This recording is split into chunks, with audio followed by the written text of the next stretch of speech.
தமிழோட எதிர்கால தெரிநிலை வினைமுற்று. எதிர்கால தெரிநிலை வினைமுற்றுண்டா அதே போல தான் இறந்த காலம் நிகழ்காலம் மாதிரி எதிர்காலத்தில் வரும். எதிர்காலத்தில் என்றால் என்ன, நான் உங்களுக்கு படிப்பிச்சேன். நான் எதிர்காலம் என்றால் அதில் நான் வருவேன், நாங்கள் வருவோம்.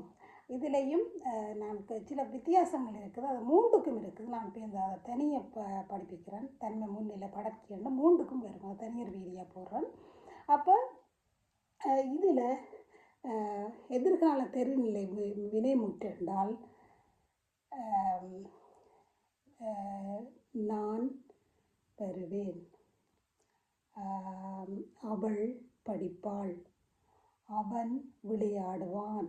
அதில் பகுதி விகுதி இடைநிலை சாரிய சந்தை அதெல்லாம் தெரியும் தானே உங்களுக்கு. சாரி அந்த அந்த அந்த ஒரு சொல்லுக்குரிய அந்த விஷயங்களும் அதில் அடங்கியிருக்கும். அதை நான் ஏற்கனவே முதலே உங்களுக்கு சொல்லித்தரேன். அதை மாதிரி தான் இதோட இந்த இறந்த காலம் நிகழ்காலம் எதிர்காலம் தெரிநிலை வினைமுற்று முடியுது. அதில் என்ன செய்பவன், கருவி, செயல், செய்பொருள், காலமண்டு இந்த 6 அந்த விஷயங்களும் அடங்கியிருக்கும். ஆனால் அது ஃப்யூச்சரில் எதிர்காலத்தில் வரும். நான் இங்கிலீஷ்லையும் தமிழ்லையும் போடுறேன். நன்றி, வணக்கம்.